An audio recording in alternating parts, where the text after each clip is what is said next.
Good evening and welcome to this workshop of the Board of Education. Today, the members of the Board of Education of Anne Arundel County will learn more from Superintendent of Schools, Dr. Mark Bedell, and ACPS staff about the school system's work toward meeting the requirements of the Blueprint for Maryland's Future.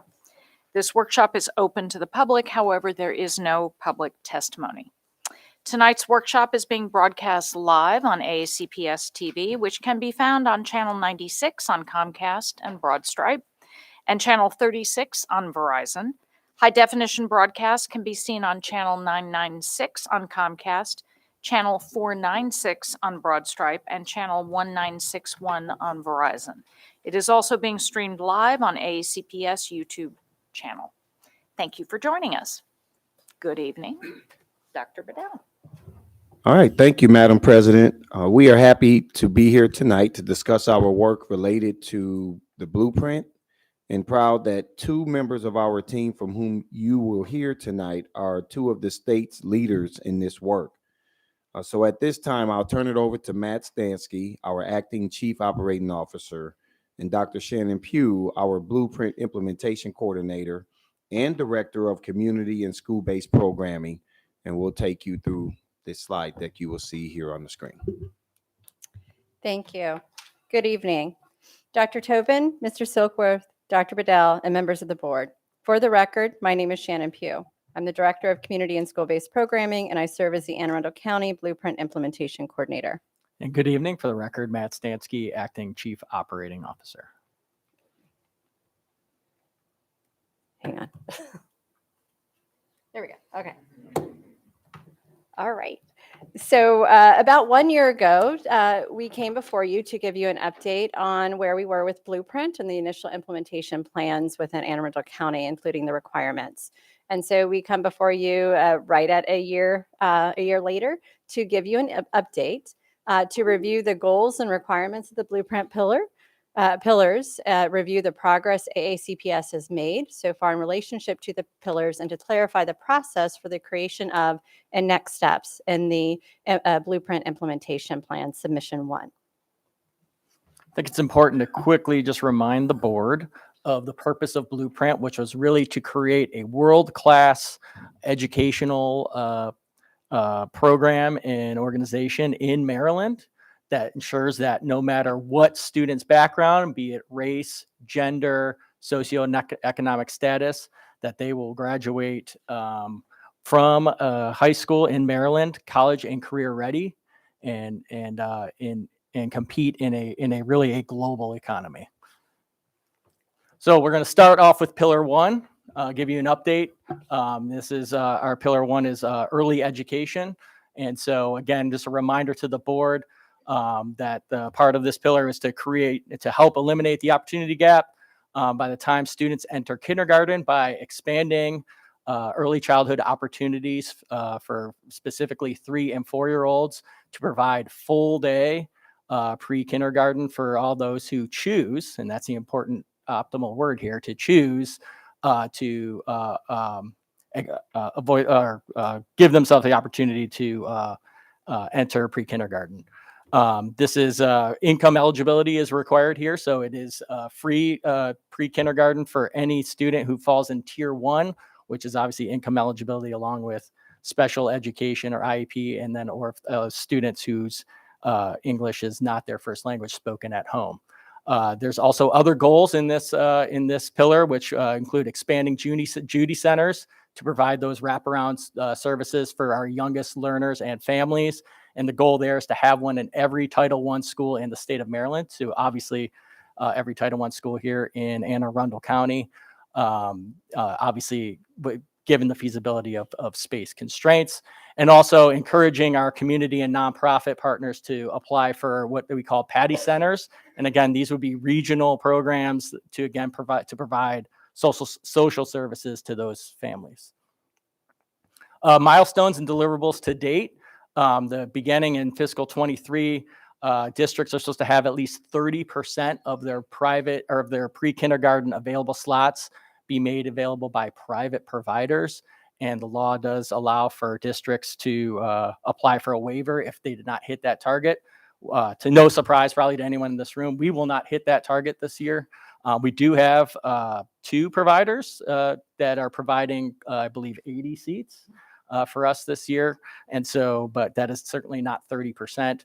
We will probably be one of 24 districts who all apply for waivers because the private providers have struggled getting into the program due to cost constraints and other really legal constraints in the law that have prevented them to enter into this program. And so, obviously we're going to have to engage with the AIB and the General Assembly to try and see where we can loosen up some of those regulations to maybe get some of our private providers involved in this.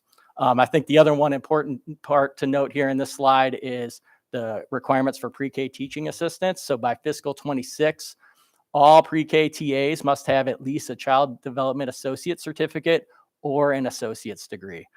So because of this requirement, again, I think through Dr. Bedell's leadership, we've kind of been on the forefront in this, and in our Maryland Leads grant program, we are providing an associate's degree path for up to 50 TAs free of charge through the community college. And so we are starting to build our bench to get to this requirement by fiscal 26.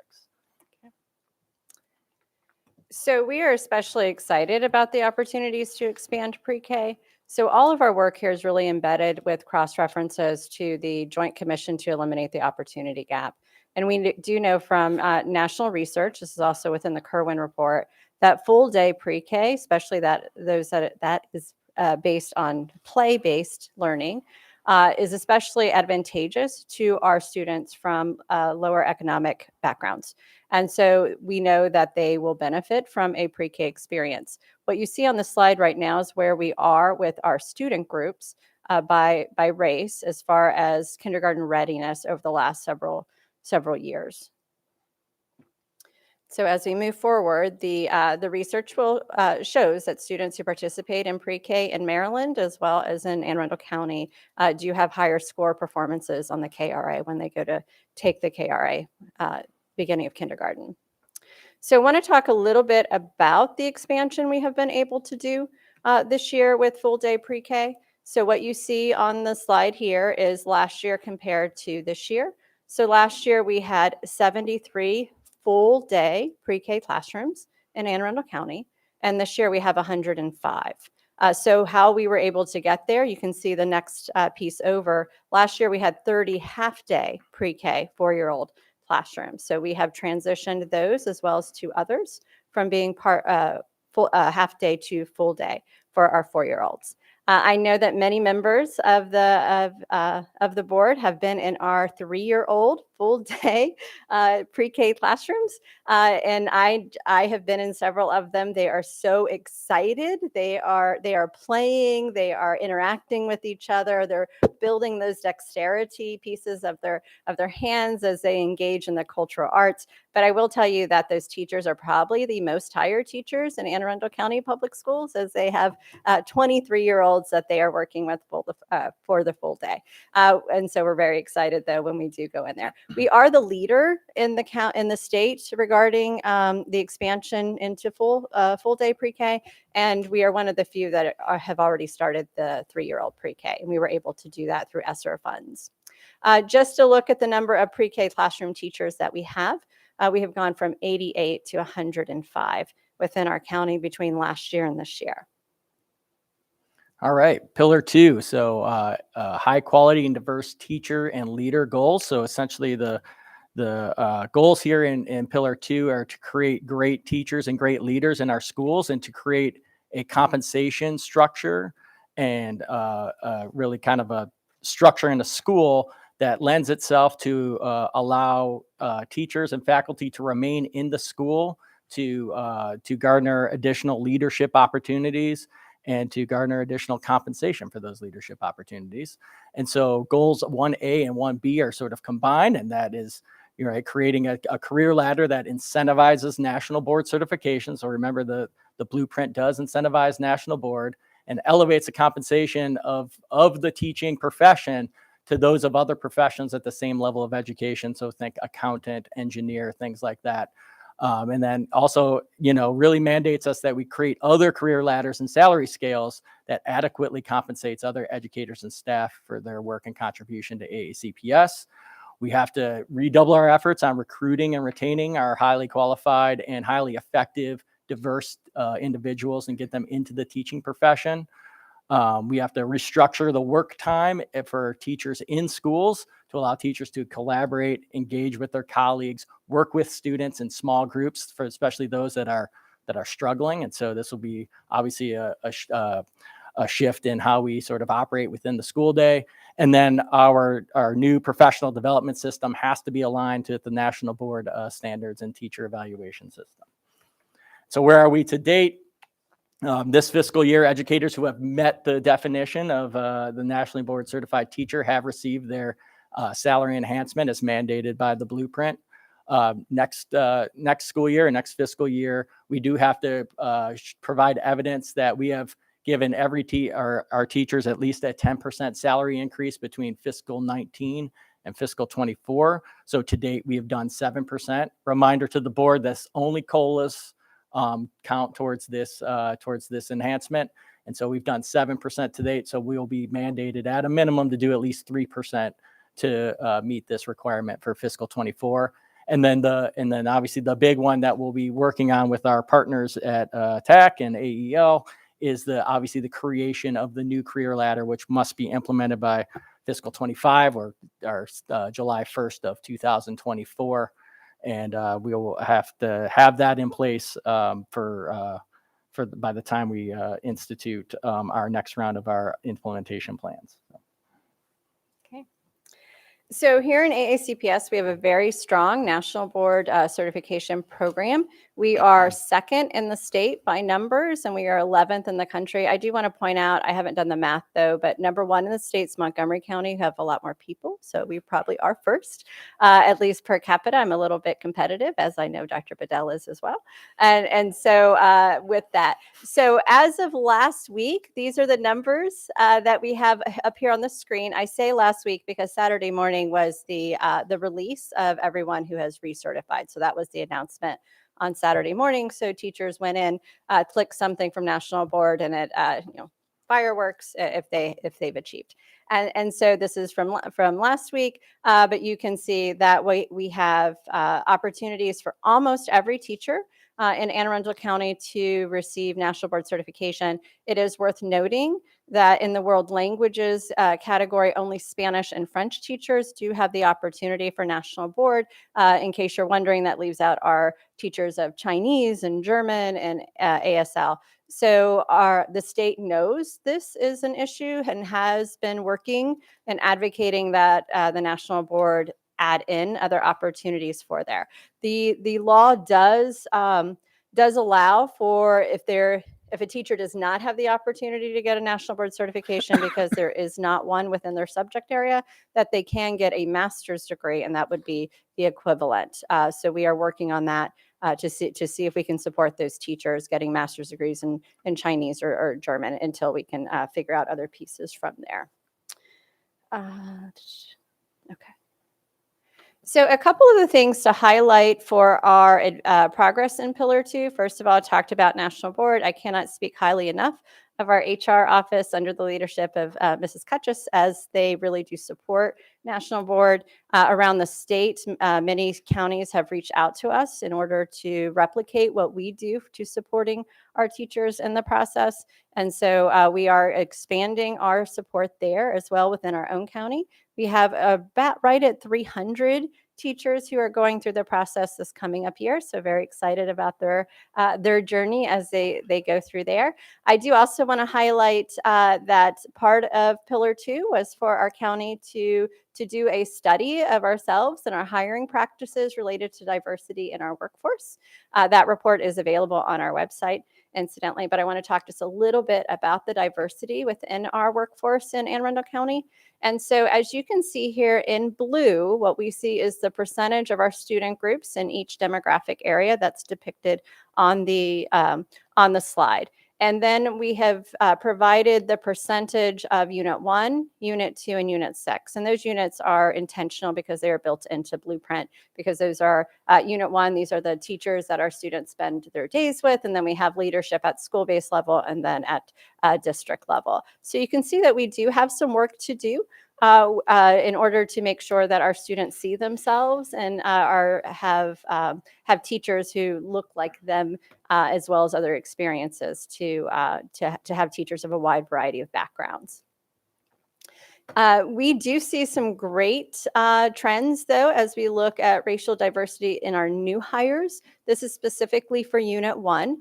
And you can see going back a couple of years, looking at the percentage of new hires and their racial background. And so we are seeing a slow change in becoming more diverse as far as our new hires go. So just wanted to share that information with you. All right, Pillar 3, college and career readiness. So we like to think that all the other pillars are kind of built to support Pillar 3, which is the ultimate goal, which is that every student obviously really is identified as college and career ready by the end of 10th grade. And so to do that, first, we are, the goal 1 is to obviously provide some intensive supports for students who are struggling in the younger years in order to catch them up, to allow them to get to a place where they can be college and career ready by the end of 10th grade.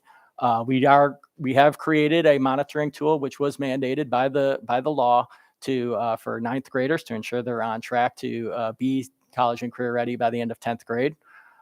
Goal 3 is then for those students who are identified as college and career ready, that there are pathways for them to go on and to earn college credit or to earn industry certifications free of charge. So you saw announcements come from this district a few weeks ago outlining free community college tuition for all dual enrollment students, free AP exams for anyone who's CCR ready, and 2 exams for non-CCR.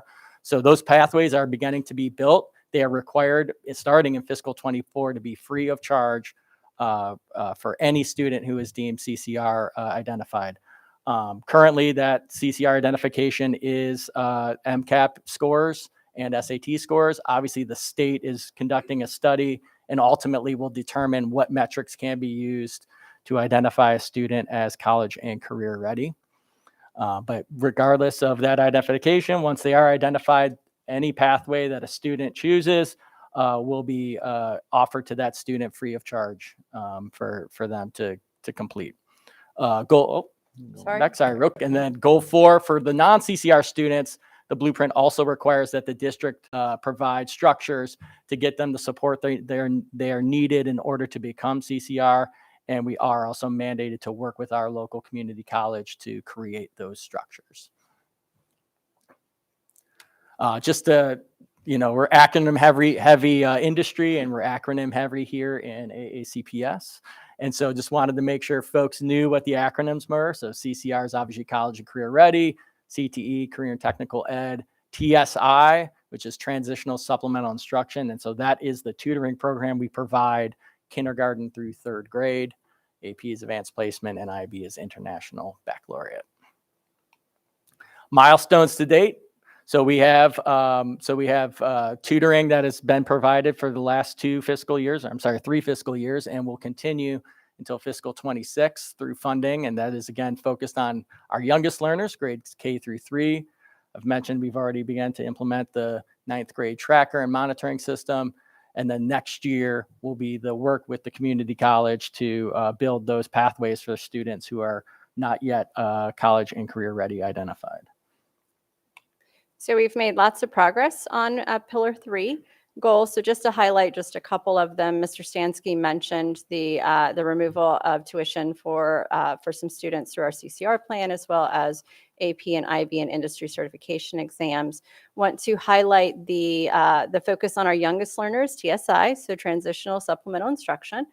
We have 55 early interventionist teachers providing that small group support to our students who are struggling with reading at a very young age. And so they are providing support in no more than 4 students to 1 teacher. And I also wanted to do a little bit of a shout out to our apprenticeship program. We have been able to secure an additional 26 new businesses to participate with us in our youth apprenticeship sponsors. So we have right at 150 students participating in those youth apprenticeships, and Dr. Waddell would be happy to know that we are first in the state in that piece, and that's in addition to our 1,250 students who are in our internships programs. And you're aware of our very strong history of internships here in Anne Arundel County. So just wanted to highlight those pieces. But we are there's a lot in Pillar 3, and we could probably spend an entire night talking about Pillar 3, but just to highlight some of the pieces here.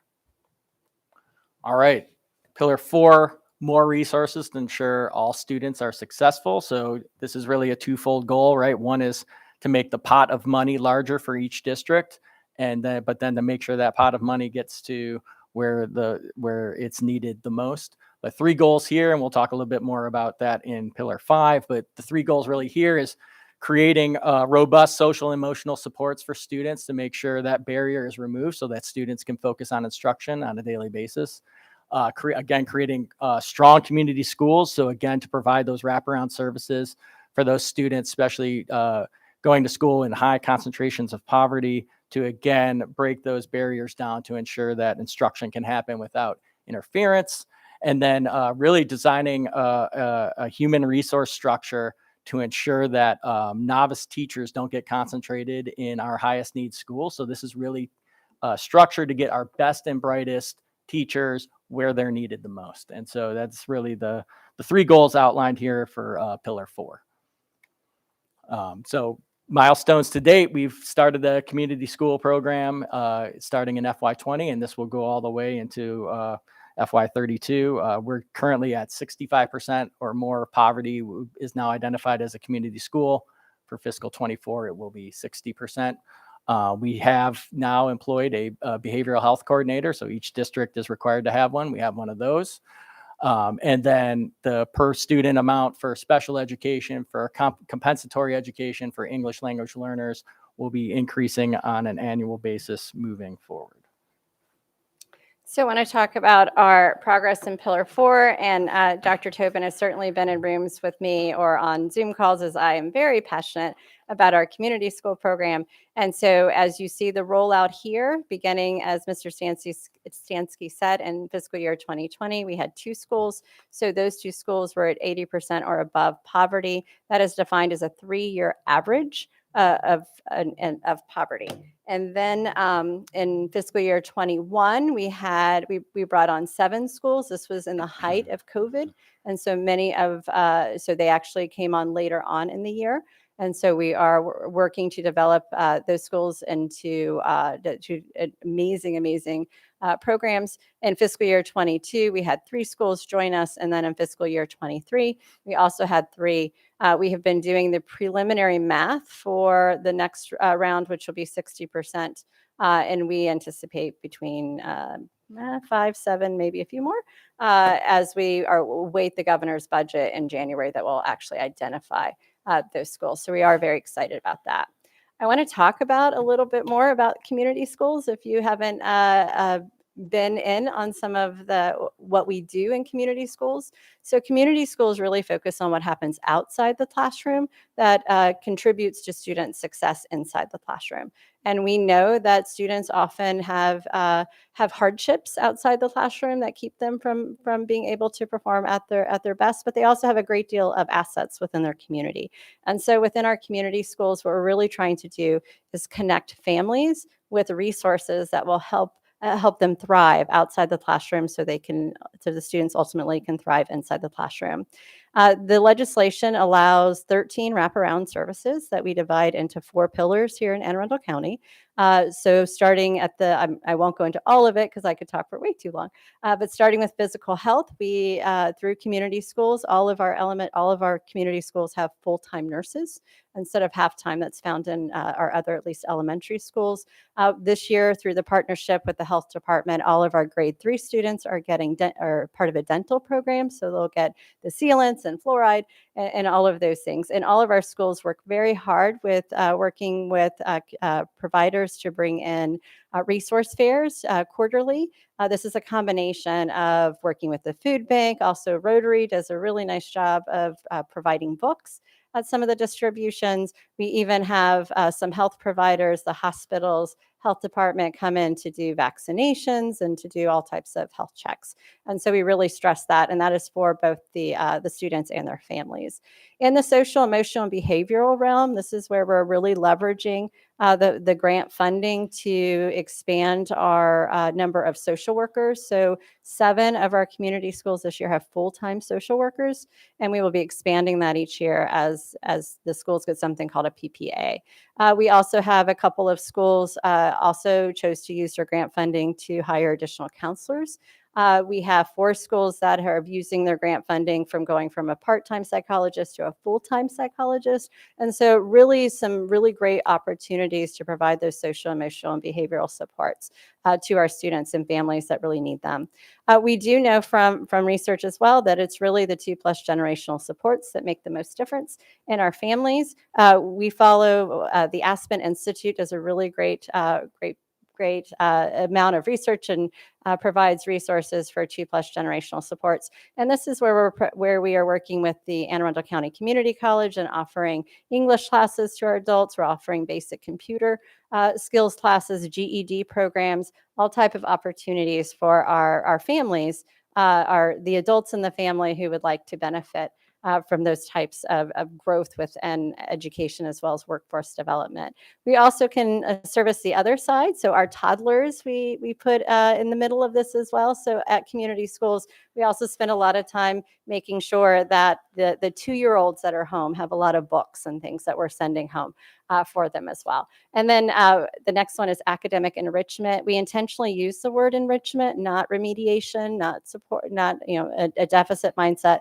And with community schools, we really believe that students thrive because they all have opportunities to explore new things. Our students are going on field trips. They are taking art classes and dance classes and just doing some really, really amazing things.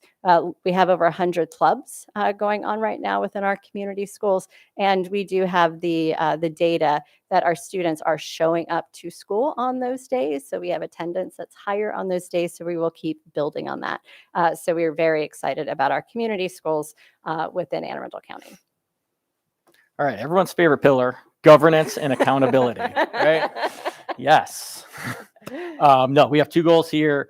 One, which is near and dear to me, and we'll talk a little bit more here in a second, which is really the requirement that we create a resource allocation system that ensures equitable funding and resource distribution that supports students most in need, right? So we're talking our English language learners, special education students, students who come from circumstances of poverty. And then really ultimately the goal is to implement the blueprint with fidelity while leveraging that funding and really looking for ways to innovate and moving our district from good to great, as our illustrious leader, the superintendent, has mandated us to do.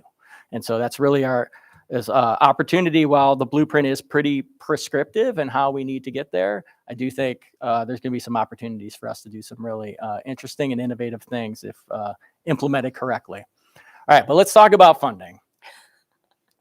So we're gonna, yeah, everyone's favorite. So I'm gonna look at these 5 sort of funding sources and talk to you about them tonight because there's ultimately 9 to 10 blueprint programs that each have funding that each fall into requirements.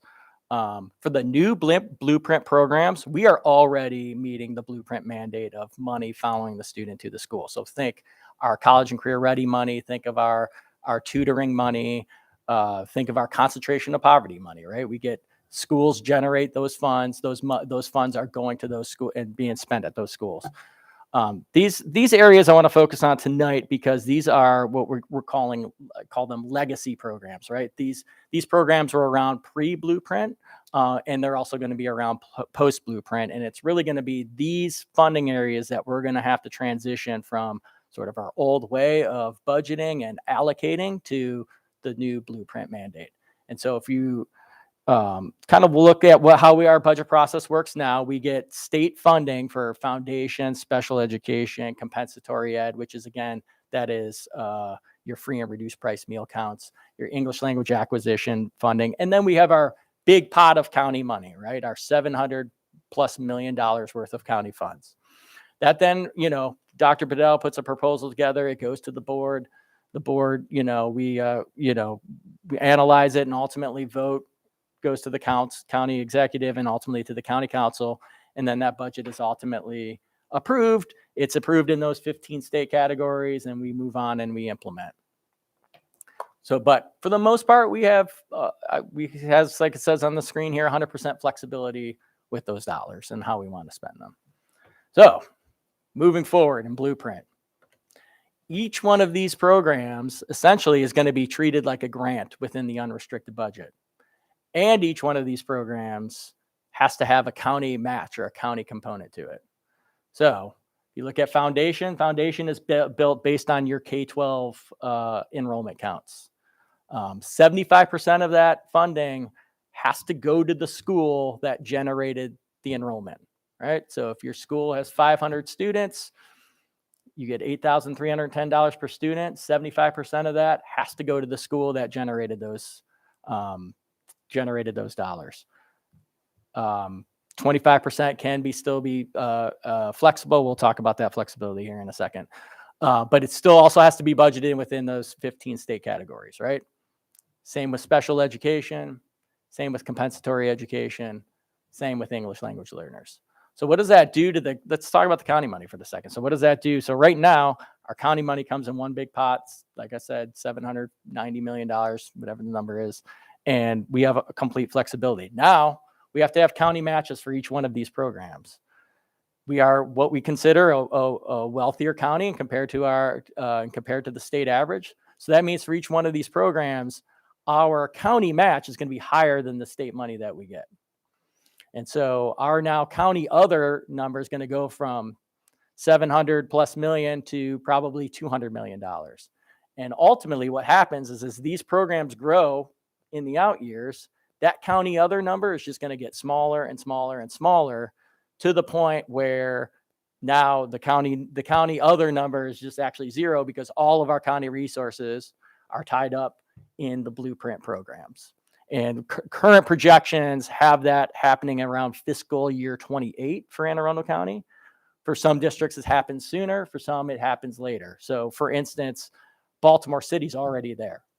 So all of their local money's already tied up in all of the blueprint programs. So they have no excess. Talbot County, I believe, is the other one as well. So over time, that county, what we have flex becomes less and less. But then ultimately, these four, we have to ensure that schools with high concentrations of poverty, schools with high English language literate population, we have to ensure that both the budgets are going to those schools that generated those dollars, and then ultimately on the back end, those budgets were then expended at those schools as well. So it's going to create essentially a whole new accounting structure for school districts. To sort of give you a timeline, MSD is sending out initial guidance here probably in a couple weeks on from a IT standpoint. They've procured a new IT system that will have to begin reporting on. But ultimately, they're creating a new, you guys may know the document, it's called the Financial Reporting Manual of the state of Maryland. They're creating this new document that will ultimately guide the districts and the finance officers on how to report this data really in earnest beginning in fiscal 25. So fiscal 25 will be the first time we really have to report on the budget side. More than likely going to have to report on the expenditure side a little bit sooner. And so it's going to be incumbent upon my team working in partnership with academics to really start to code our current base budget in these sort of buckets. Some will be easier than others. Obviously, special ed, we're already coding that fairly well. Same with English language learners. Comp ed will be a challenge. Like, we do provide additional resources to schools with high concentrations of poverty, but we don't really code it that way. So we're going to have to start identifying it. So it'll be a big change, and it'll be a big change how we actually allocate resources to schools. And so just wanted to give like a preliminary overview for you all so that you have a heads up. So as we start getting closer and closer, especially around fiscal 25, that you have an understanding of why things are changing and what's happening as it relates to resourcing our schools. So let's think a little bit about what's next. And this time last year, I was telling you with a little bit of trepidation that we were going to have to submit a 13-year implementation plan. So the AIB, MSD, and others had a change of heart, even though the legislation still says that. So what they have done is they have broken this out really into three plans. And just for a little bit of context, the AIB and MSD released their final documents on December 1st. And so our teams are working. But our first implementation plan is due in March 15 of 2023. That is a plan that's submitted by the by the counties. And so we will talk about how we're going to engage various stakeholders, but it's just like any other report that we would submit. And so that is going to ask for really information about what we did last year, what we're doing this year, and then what we're going to do next year. And so those questions, although they are somewhat in depth, there's over 100, there's right at 100 pages of questions and data tables. They're pretty straightforward. These are not the aspirational, tell us how you're going to transform everything questions, which is good because we obviously need a little bit more time with our various stakeholder groups. Implementation plan number 2, though, will be due in 1 year. And that will go from fiscal year 25 through fiscal year 27. And then the final implementation plan, and when I say final, there will still be yearly updates, but the final big piece will not be due until July of 2027. And so that will be updating us, really getting us through fiscal year 31 or 32, depending on what ends up in the pieces of legislation. So what does that mean for us here? And so up until this point, we've had a variety of groups. We have over 20 subcommittees that have been working on various pieces of blueprint implementation. They are trying to get some drafts done by the end of this week. And so some internal groups can kind of see what different groups have written so far on Tuesday of next week. And so as we look forward through the next few months, though, we do have opportunities for both board engagement and public engagement through some presentations. So as our teams are working on those answers to the questions, and just the implementation plan literally is, here's a question, what's your answer? Here's a question, what's your answer? So it's not any, we're not going to create anything, interesting from there. So it's question answer. But we are going to, in February, provide some opportunities for public input or at least feedback on what we have so far for those answers. We are envisioning a series of webinars and then an in-person presentation for anybody who wanted to participate and to kind of delve into that. We've had participation from students, from parents, from community members, from employees on a variety of ways now. They will also be invited to come back to those if they so choose, but other people can certainly engage with that as well. And then I know that we're going to come back in February for a board workshop that we will share with you the answers to the questions that we have there. There might be some other opportunities for board engagement as we kind of went back and forth looking at the calendar. But ultimately, we do have to have this to the state on March 15th of 2023. Just I want to add to the point here that the guidance does not require board approval, but we felt it very important for you all to be actively engaged in the process from drafting all the way to seeing the final product. And so you can see we have a series of steps here to engage you all throughout the process so you can feel good about what we present to the AIB on March 15th. All right. So now Mr. Stansky and I are more than happy to answer any questions that you may have. Thank you both. That's a lot. And I know it's just a tip of what's been going on behind the scenes. So thank you both very much. I believe, Dr. Pugh, congratulations are in order. Did you not get recertified? Yes, I did get recertified for national board. So I got the Yes. little fireworks on Yeah. Saturday morning. So this is my certificate's now 20 years old, though. It makes me feel very old. But 20 years national board. So 29 years teaching. So thank you. All right, I'm going to go by lights rather than round robin, if that's okay. So everyone just jump in as you wish to, and we will move forward. So I believe Ms. Scholheim was first, Ms. Corkadell second. So Ms. Scholheim. Thank you for all of this wonderful information and catching us up on where we're at and how we're faring. I just have a few, hopefully pretty quick questions. Going back to college and career readiness, I thought I heard you say that the determining factors for that are MCAP and SAT, but does any 10th grader take the SAT in our system? So that's a great question. We'll have to get you the exact numbers, but it's MCAP and then SAT and math only. They are not counting the English portion of SAT for that at the current time. But that's a great question. I imagine we have some, but we can certainly get a number for you if you need that.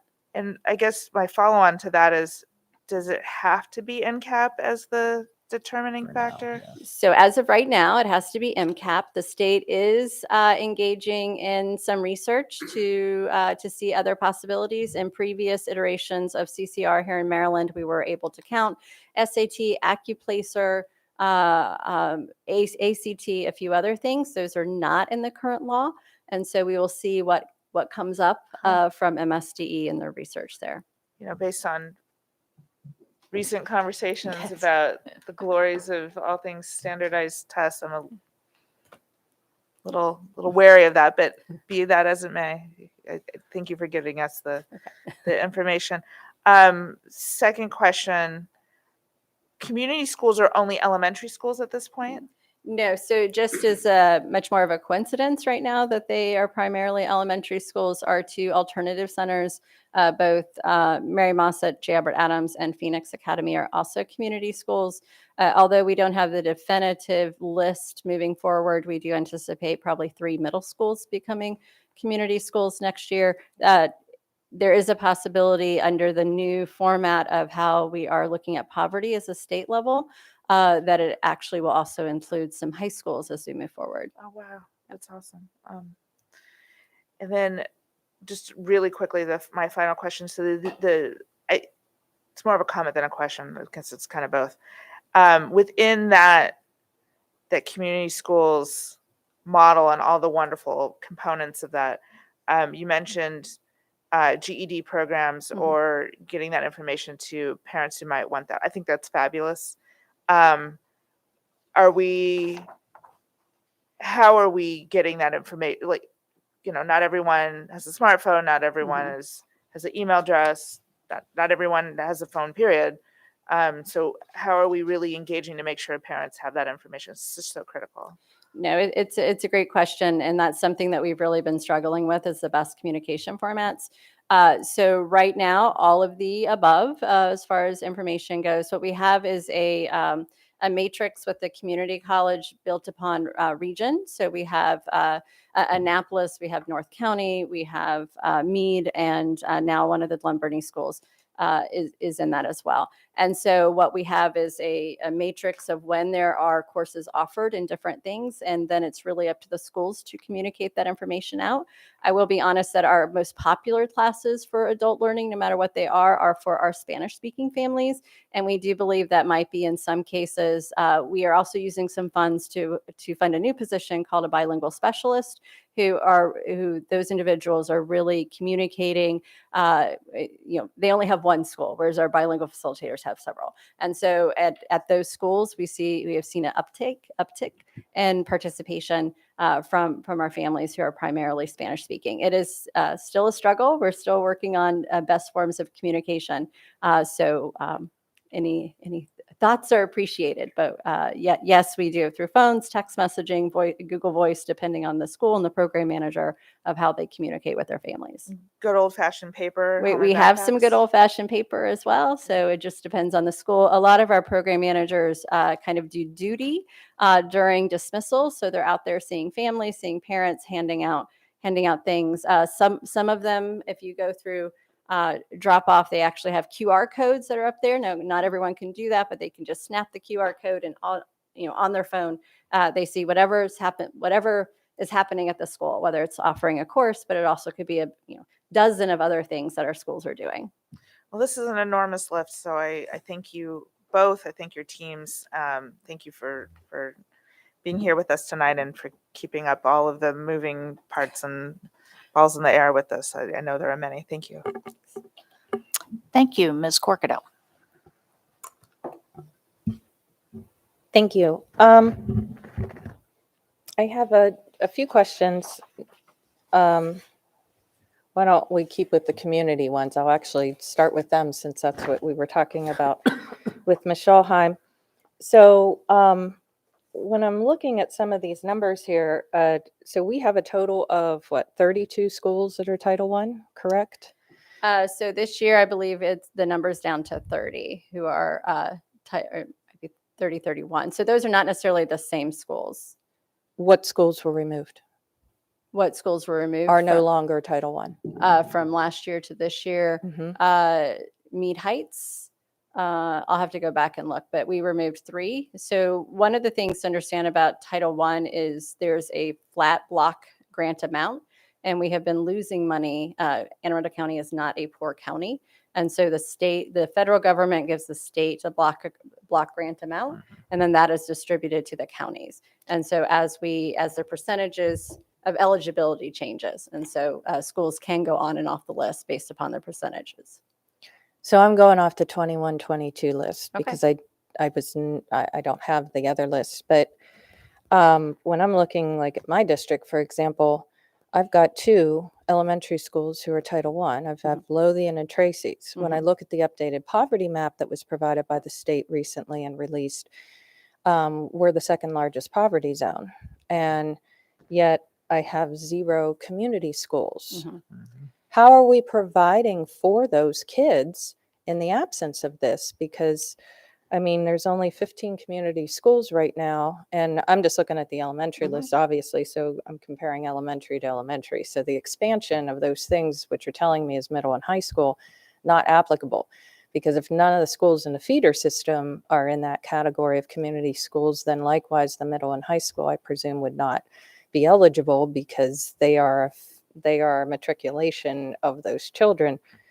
So how are we providing for the rest of the county students? I mean, 15 community schools and 30 fluctuating numbers in the upper 20s, low 30s at any given time. That's only half.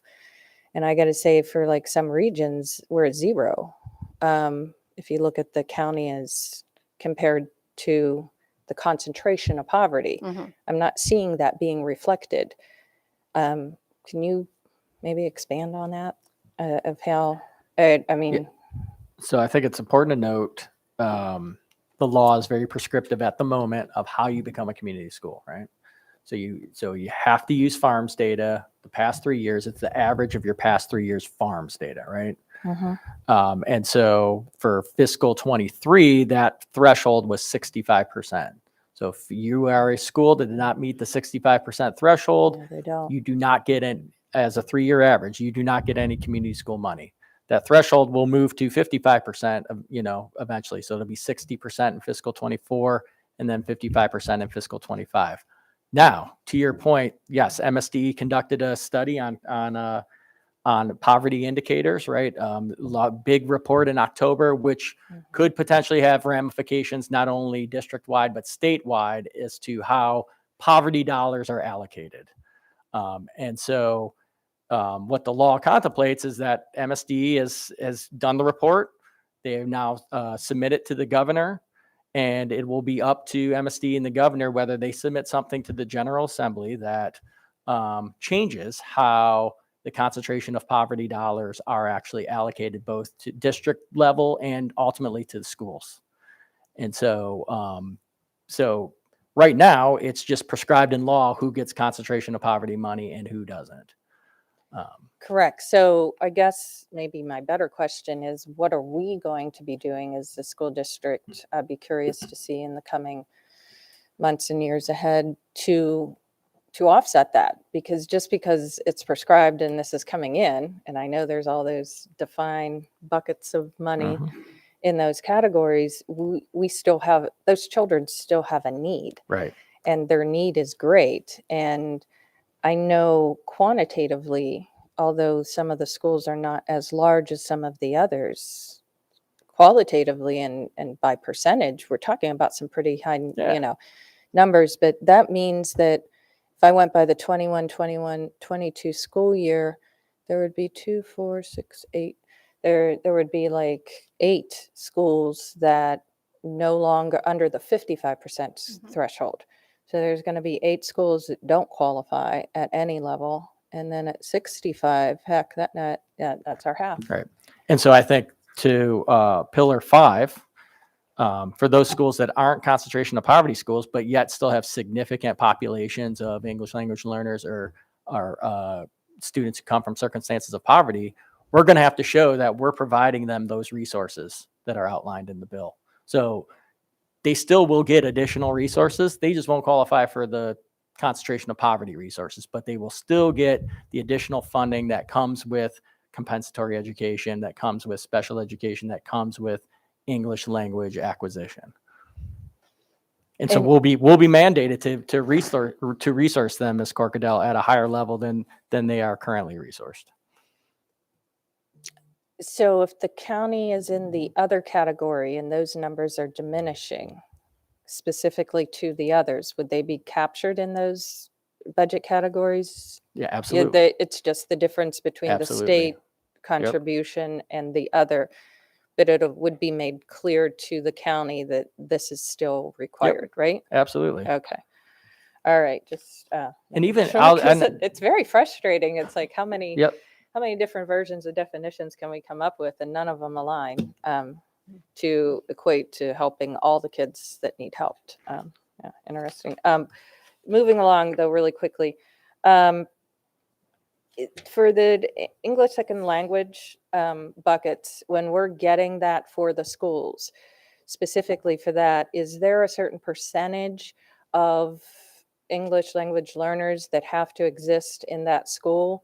Is that funding based on that percentage, or is it just going to directly follow the It's student? directly, yep. So it's directly follow the student. So even if you're a school that has a smaller population of the group of students, you get that money too. So then that money would equate to how many students, if a school has, let's say, 2 students or 3 students that require those services, they would be given a teacher, and then, or like, how are we accommodating for that if we don't have a classroom full? Right. Because those kids still have a need to Yep. get caught up as So, quickly as possible. you can attack it a couple ways. So you could give them a partial teacher, right? So So for instance, in schools that have low concentrations of English language acquisition students, they share a teacher, right? So if I have 4 students, maybe that teacher's there once a week providing services.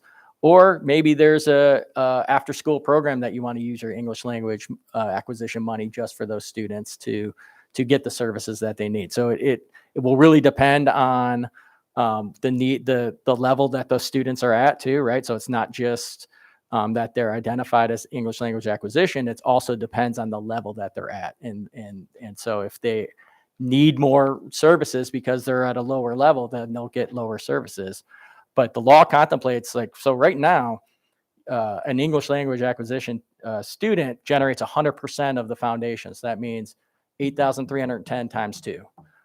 So it would be 75% of that number would then go to the school. So it's not just if they're concentrated in one area. It is if you only have 4 in your building, you're going to get that amount of money. And then we'll have to figure out as a district in partnership with the principal how to best meet the needs of those students with those dollars.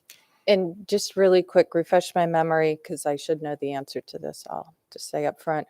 Does it matter if the native language is Hispanic, Latino versus is the dollars following our Regardless. APIs as equally? So if I have an API student who is in need of services coming from Korea or wherever, Yep.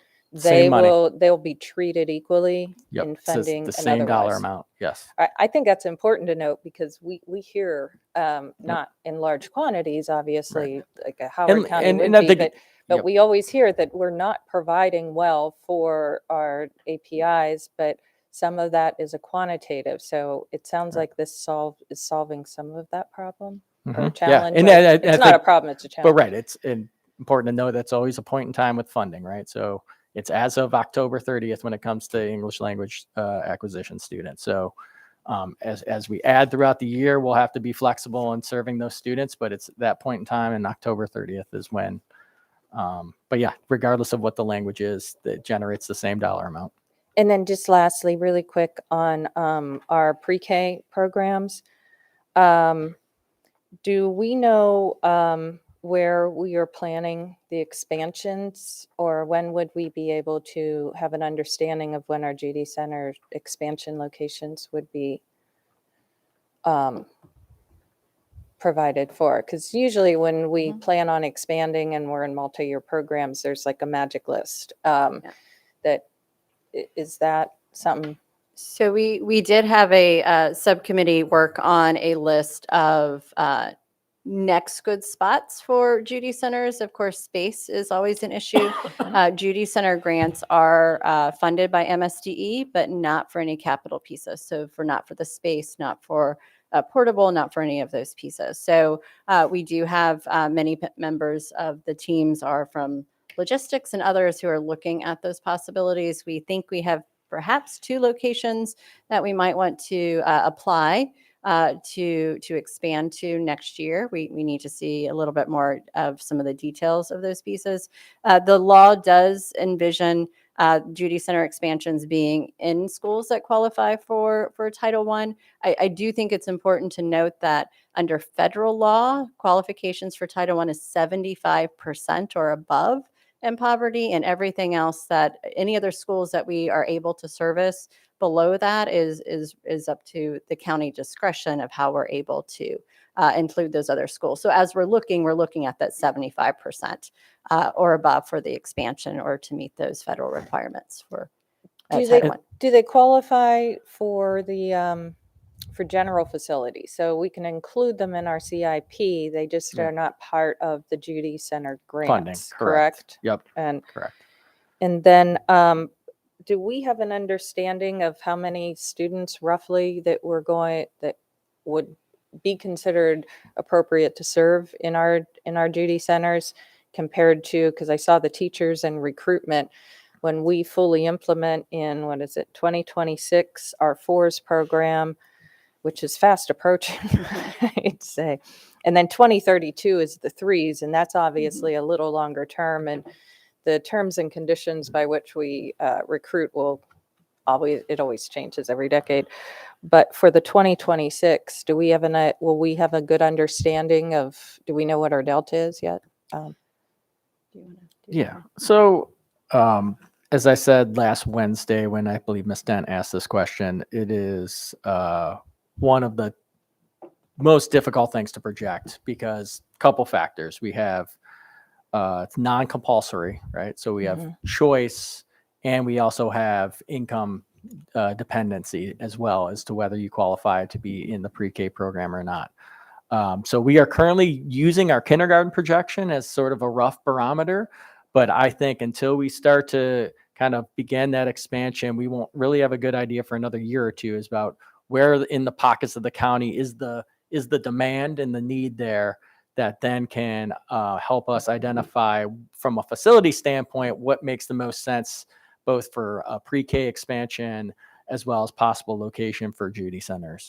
Is this similar to early Head Start programs that, and the Head Start programs of the old times, whereby which there's designated areas? Because I know there's one in South County, there was one in Annapolis, and at least I think one or two up north. Right. I would say Couple. the difference there is at some point, I think in the next fiscal 26, we won't be able to confine somebody to a catchment area. So if a catchment area is full and they qualify from an income standpoint, we will need to get them a seat somewhere. But yes, it is similar. The income thresholds are very close or very similar. There's not as many of the requirements that Head Start has as they do in the just your traditional pre-K program. But the income requirements are there, and the general thinking is similar to what you would see in Head Start, right? Okay, yeah, because well, it sounds like we have more reliable funding too, because I was coming from the CAA organizations through a block grant, right? Right. Through the state. So Correct. it wasn't even in the education realm technically, until recently when we've adopted. The And pre-K again, I think environment. it's important to note that the state is only funding and I should stop saying state. It's state and county because the county now has to be included in this. Only funding tier 1 full day 3 and 4 year olds. They will not fund half day. They will not fund students who are enrolled that are not income eligible.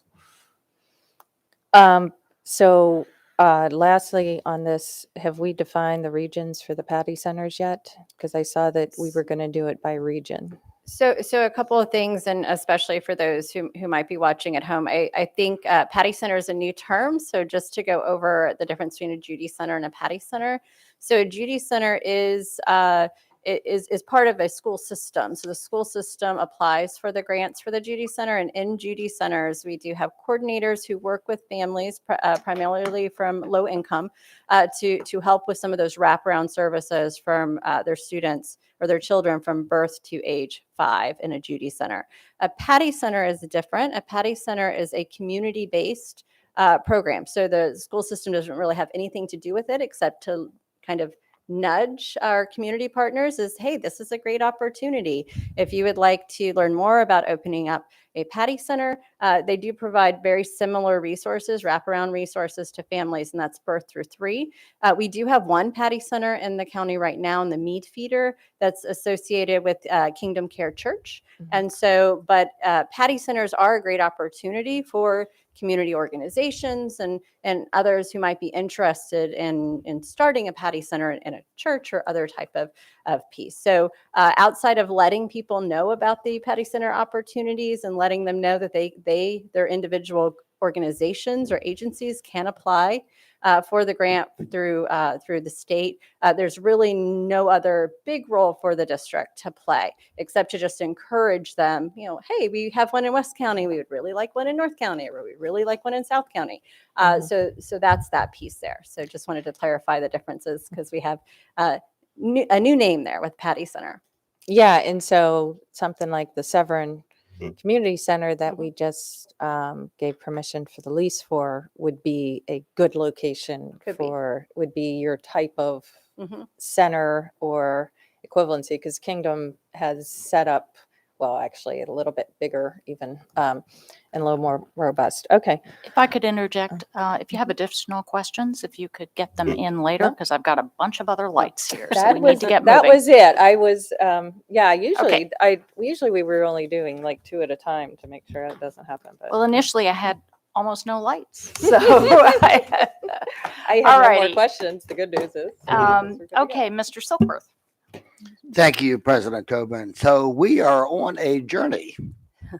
Yes, sir. Yes. And I want to just, first of all, thank Mr. Stancy, Dr. Pugh, and your staff, Dr. Bedell, for this presentation. It's very enlightening. I just have a couple questions. The National Board Certification teachers receive $10,000. We know that there's some teachers that do not have a pathway.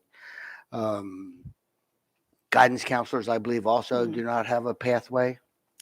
So it's my understanding there's nothing that's keeping any LEA from creating a pathway. So through negotiation, there's certainly, you know, we can create that negotiation and incentives, however we, or salary pieces, Right. however It we just would like. concerns me about the fact that there are a fair number of our staff that are not eligible for that pathway. And if I could just say, last year there was some energy of trying to get the law changed specifically for our school counselors, and we did support that change. However, it did not make its way through the legislature. And so if the law changes, we certainly want to revisit our school counselors as far as they're receiving the salary Right. enhancement. And pillar 2, high quality and diverse teachers and leaders. It's my understanding that there's some requirements that will restructure the teacher day in a good way. They'll be required to teach X number of classes, which I think may be lower than what they currently teach, and they'll have additional time for planning and time with students. So I guess my question is, I wonder to what extent those changes might impact our teaching staff in terms of, are we going to need More teachers. a fair number of more teachers because of that? Yes, and the law does. So this is a very slow rollout. So that's another thing I keep telling people. Some of the things that we hear the most about are things that are going to happen in fiscal year 28, fiscal year 29, fiscal year 30. So it will be a slow rollout of additional of the restructure of the school day for our teachers. And is it fiscal year 27 with the additional 26, I believe it fiscal starts. year 26? We will start getting basically we did the math and we believe 100 new teaching positions funded through this that would support some of what you're talking about, but that's 100 teaching positions for over 100 schools. Yes. And so the law does require us to prioritize certain schools as we roll that out, prioritize new teachers. We know that new teachers just need more time to do what those of us who are more veteran can do. And so as we roll those out, there are prescriptions in the law of how we will roll those out. Yeah. So as Dr. Pugh alluded to, the per student allocation begins in fiscal 26 at about little over $100 per student for what they're calling it collaborative planning funding, but it is really like funding for additional teachers so that you can structure your school day to meet the requirements. And then by fiscal 32, that number jumps up to about $1,500 a student. So this is really this new structure, as Dr. Pugh alluded to, really is kind of in the second half of the blueprint, but believe it or not, we're almost at halftime already. So it's coming pretty quick. Right. But there was the commission and the legislature contemplated and understood that additional teachers would be needed to make this work. Now, to elaborate a little bit, we're going to have to rethink our facilities as well. Like there's going to be a lot more adults in these buildings. And so we'll have to really rethink how buildings are shaped and used, given the extra adults that are in there and the requirements for small group instruction. Okay, just one more question, and that is Ms. Schauheim touched on it, college and career readiness. So it's my understanding by the end of grade 10, students need to be CCR. Yes, sir. So very briefly, can you tell everyone exactly what that means? We talked about test scores. Is there anything else? From the law, no. So as of this point, it's entirely just the MCAP scores or for math for SAT. So that's where we are now. We're hoping to see, we keep talking about college and career readiness. We're hoping that MSD or the state explores other opportunities to identify our students as CCR besides just one, or in this case, 2 test scores for mathematics. Right. So finally, just to comment, the hearing about community schools, the focus of what happens outside the classrooms, which impacts what happens inside the classrooms. That's huge. It is. That is huge. And I like this idea about connecting resources where the needs are, and the fact that students thrive because they have opportunity. So this is a journey, but it sounds like we're well on our way. Thank you. Thank you, Mr. Silkworth. Ms. Ellis? Thank you. First of all, I expected to have a lot more questions, so thank you for a truly thorough presentation. I appreciate it. Of course, we've all been following this and studying this for quite some time, but I am pleased to really have a good sense of where we are. So I appreciate that. I do have a couple of questions. First of all, around pre-K, and you did, one of my questions was, I knew the answer, but I wanted to get it out there and make sure I was right. Half-day pre-K is not an option for funding under the, Correct. so this is one area, and I think we all knew that great ideas went into this plan, and then you start to see where the issues are as you roll it out, and hopefully there will be tweaks because of it. First of all, you can't compel private practitioners to jump through hoops to meet the mandates, right? Right. Correct. So that's one issue with the pre-K. But the other one is, for an awful lot of kids, full day school is simply not developmentally appropriate.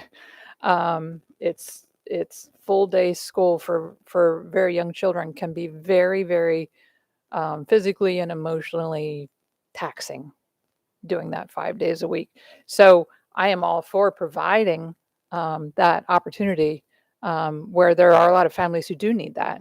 But I think it's a missed opportunity for a lot of families where our wealthier families have that option, right? They can send their kid to any local private place for a few hours each morning for those enriching experiences, and then come home for the downtime that those children need. So that's concerning to me. I would like to see that there are some half-day offerings for the young children who should be able to benefit from that. And then can you talk a little bit about, so there's not going to be a whole lot of flexibility in where we put our dollars. But I get a sense there's a lot more flexibility in the educational practices that we develop as a school system to meet the blueprint. So I'd love to hear, I guess, just confirm that that's the case. And will we get more information, I assume, in this plan? Because I know you can't go into all of the details this evening. So as far as academic structures or curriculum and all those pieces, so that's not part of this initial plan. The law does call on MSDE to create statewide curriculum that can be used. That is a minimum, everything's aligned to our standards, but as a minimum includes some sample model lessons for teachers and some assessments, so we're not always recreating the wheel. But outside of that, new approaches to learning. I know Dr. Bedell has a lot of great ideas as far as how we are rethinking some of the curriculum that we have and opportunities for our teachers. I'm going to be honest with you, outside of that, I don't have anything else to say about that at this point. That'll come in with the second implementation plan because it does start talking about, at least right now, Right. it does start talking about some of those planning processes moving forward. And I do think some of the structures Dr. Bedell's alluded to, 4-day, Right. high school, 8 to 8 high school, weekends, summer, those type of things. Yeah, with through either if it's compensatory ed funding at a school or English language acquisition funding or foundation funding. Yeah, I think the blueprint would encourage different Right. structures. And that's kind of what- But as long as we can show that the money is following the student to the school, Right. how it's used, as long as it's within the set rules. But it would certainly encourage that innovation that Dr. Bedell has alluded to, and that Ms. Ellis that I think you're alluding to in your question. Thank you. And that's kind of what I wanted to bring to light and just put it out there for everyone to be on the same page, because this would be, if we just check off all the boxes so that we are compliant, then we're missing the opportunity. Thank you. All right. Thanks a lot. Thank you. Mr. McGrath. Thank you. I just had a quick question. A lot of students were really excited about the AP IB test news. They just had like a few questions that I heard a lot was, when specifically is it being implemented? I just wanted to hear that again so I could get it down and give the right response. Yeah, so it's so the announcement we made is getting implemented immediately. So we're working on guidance for schools to issue refunds to anybody who has already paid for it, whether it be an AP or exam or IB. On the community college front, I know the college is working on refunding the fall semester, and for those who are registering for winter or spring semesters, they've already stopped asking for payment or tuition. And so more guidance will be coming out on the refunds. And then moving forward, fiscal 24 moving forward, obviously we're going to have to wait and see what the MCAP scores come back to determine who is, quote, CCR and who's not. And then we'll have to put plans together in place for next school year to, so if you're CCR, then everything's going to be free of charge, right? And so we'll get communication out to that effect probably in the spring or early summer for next school year. For the non-CCR folks, we'll have to work through that and determine what, if any, anything we can offer those students. So why we're able to offer for almost all students this year is because we got guidance from AIB and MSD that said the CCR funding that we got in fiscal 23 could be used for both CCR and non-CCR students. But that more than likely will change next school year. Okay, thank you. Thank you. So I have a couple of questions myself. Under, I think it was Pillar 4, there was a reference to the fact that one of the goals here is to ensure we get our best and, in many cases, more experienced teachers where they need to be. How are we planning to do that? That would be, a very broad answer I'm going to give you, which Okay. is we're going to work with our partners at TAC to really, from, I think the expectation of the AIB would to come up with a compensation structure that does that. Mhm. I mean, I raise it because I Yeah. applaud it Right. as a goal, and I also see it. I mean, I represent the district that I believe has the most community schools Yes, at ma'am. this point, and that's likely to continue for a while, I think. And it's often the case that we have a lot of conditional contracts. We have very young teachers at a lot of our schools, and they're wonderful. But I'm glad to see that along the lines, in some ways, of Ms. Ellis's question, that we need to continue to pay attention to ultimately how this is going to be done and what the pedagogical implications are.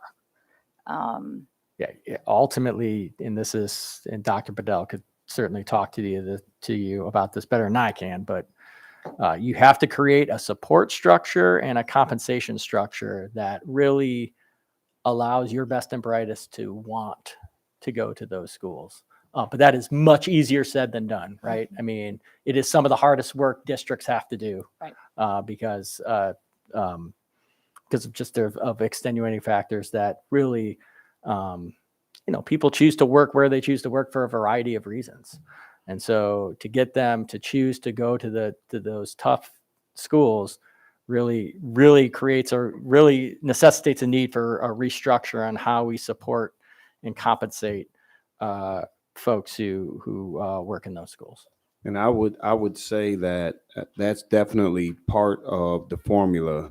I mean, the other part is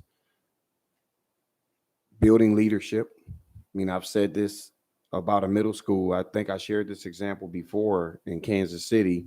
We could not staff that middle school. Every year, I mean, literally, we're down 5 teachers every year. And then people were just quitting throughout the year. As we found them, they were just quitting. But we put a young, dynamic administrator in there who had a lot of success at his elementary school. And this was the first year. And this last year was his first year in there. So he's coming in there with maybe about 4 years of elementary school experience. We didn't have a single vacancy, and every single staff member that he brought in was returning. He didn't have to hire a teacher this summer in one of the most difficult middle schools. But it was because of the tone, the ability to get people to buy in, and the culture that he had established over there. Central Middle didn't have to do what we had to do the past several years trying to patch things up. So that leadership factor truly does matter, especially in some of our schools where our kids show up with a lot of social and emotional distress. It is an art. It really is. Well, presumably, this is also something we can continue to work on as we work on the career ladder. Absolutely. My understanding has always been that there is emphasis on not only collaborative time, but the 60-40, right? Mhm. That teachers simply aren't teaching end to end every day, which any educator will tell you is a very hard thing to do. So, all of those pieces are both requirements, but they're requirements for a reason with regard to where this can head. I was curious also when the issues of facilities came up, and there's no question this is going to require more teachers. I mean, one way of looking at some aspects of Blueprint is it's requiring us at the local level to do some things that many people have known for a long time are what's needed, right? And but I'm curious as we move forward in building design, those buildings that are out there that we haven't already started on. What are, if any, the design implications of this? Is anybody sort of putting thought to that, or their charrettes, or is there Yeah. anything else we can do? So curiosity. Yeah, I about mean, that. so the bigger challenge with this, not just like how we change the design, but how do we do it, or can we do it within the existing square footage sort of requirements that really the IAC is currently outlined. But I think, moving forward, it depends on where the facility is. We'll have to do some demographic studies of like, right, well, this school, whether it's a replacement or a new school, will it be a community school at some point? Will it be a Title I school? Will it have a Judy Center? Will it have a pre-K? So all of those things will kind of play into account as we sort of restructure, because right now we do need some, lack of a better term, flexible space for these programs, somewhere for the community school program manager. The community school law fully contemplates almost all community schools having school-based health centers, right? Yep. And how do you do that within the existing square footage, requirements? That's almost impossible. And so we'll have to, think of creative ways to do it. But again, you're seeing double-digit inflation rates on construction materials and labor. Obviously competing priorities going on around the state. And so it will be a challenge for us, but I think one that we're up to and excited to take on. And I spent a good part of today with some people at facilities they were asking us questions. Who just said, okay, what do you need? Instead of saying, here's your space, let's find your space. What would you need in a school for the community school program? So right now, as Mr. Stansky alluded to, we have program managers who are working in closets. Yes. I did mention that 2 of our schools use funding for an additional counselor. Almost all of them would have had another one. Almost all of them would have chosen that route, but there's not a space for the counselor. right. So those pieces as well. So it was a nice conversation with Mr. Stansky's folks today. It was like, forget about what this looks like. So really, let's start with what you need and build it instead of here's what we always give you. Now find your space. Right. So those conversations are starting. And that actually leads very nicely into my last question, which is if you can just reiterate, because I believe you've answered versions of this before, but what is, you referenced the fact that different schools make different decisions, different community schools make different decisions about what they're going to use that money for. So can you reiterate sort of how that process works? Sure. So the first 2 years that a school qualifies for the grant, there is a flat amount that's the same for every single school. And that funding is, the purpose of that is to pay for the community school. And in our district, we call it a program manager. In the law, it's called coordinator. Right. So to pay that salary, to pay for a full-time medical professional for the building, and then anything that's left over can be used on 13 allowable in the law wraparound services. And so then typically in year 3, there was a little bit of a weirdness because of COVID. So some got it in year 2, but there is a per pupil allocation that kicks in. So a percentage of the comp ed amount is per student who qualifies for farm. So for example, this past year, it was for some schools, it was I'm just going to say it was about $900 per kid at one school. They got $900 per kid who qualified for farms to be used in a way that we sat down, looked at their needs assessment. That's another thing. They spend the first year doing a very comprehensive needs assessment, looking at assets in the community and doing that mapping. The second year, they spend writing a 3-year implementation plan of how they're going to work on addressing the needs within their communities. And so that per pupil allocation increases each year. So right now, we have some schools that are getting a $500 per pupil, while other ones are getting a $1,200. It just depends on where you are. And so the schools, when we sit down and go, okay, it looks like you'll have $200,000 next year that's not already tied up in the dental program, or we are working on possibilities, some telehealth, some other things. So those are not allocated for our big priorities. So what would you like? What are your needs? And so from those, they all went to social emotional. Every single principal wanted something with social emotional this past year. And within the law, that is an allowable FTE. Grant funds for community schools, I think it's worth noting, cannot be used for traditional classroom positions. It's not for the kindergarten class. It's not for that. We have other funding for that. So this is really that outside the classroom approach. But every single school wanted something with SEL or in bilingual support. So those were the two pieces. Right. Depending on the. I think I answered. And I think what's nice is, you have the traditional Title I funding in these schools that really focuses on instruction. And then so we do love this term in K-12 finance. We like to braid those funds with the community school funds that really kind of give a holistic approach to the child, both on the wraparound service side and on the instructional support side. And so it's really, and I think we're making this transformation. We're not quite there yet, but support of those schools from central office, like there's a lot of resources now coming into to our high need schools.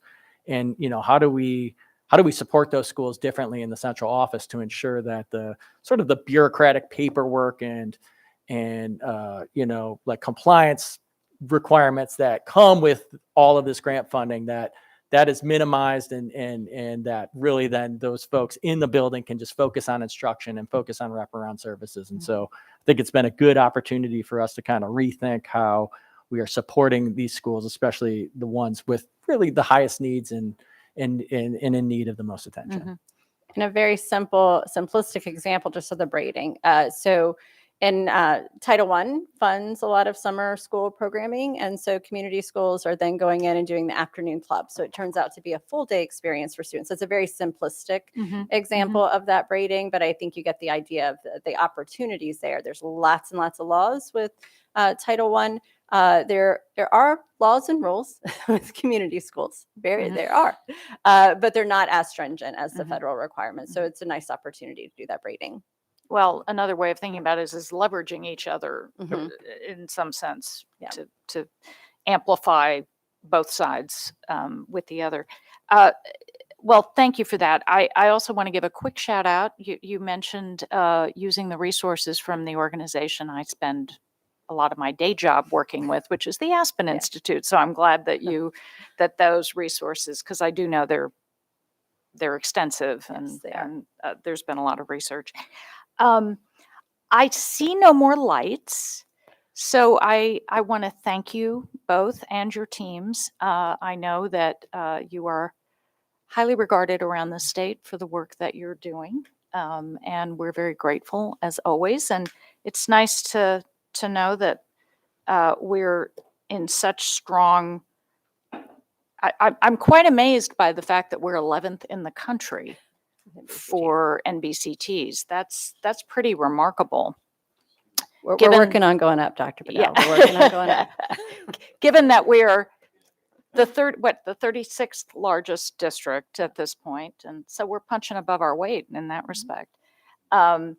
And Dr. Bell, did you have any last comments? Yeah, I just on Friday you were in the meeting with Pazam, and I know we purchased, I don't know exactly what it is, something to address, is it career ladder or? So we do have a contractor that's helping us with All right, pieces of the career because ladder. one of the things that they were sharing in that meeting was, Anne Arundel County really has something that folks are really interested in wanting to know what we're doing. So whatever we're doing, it's opening some eyes. So continue that. I told them, hey, I can't really speak to it. I'm not that familiar with it, but obviously it's caught some eyes. Thank you. All right. Well, I think that's it for tonight. Thank you very much. Thank you to the public.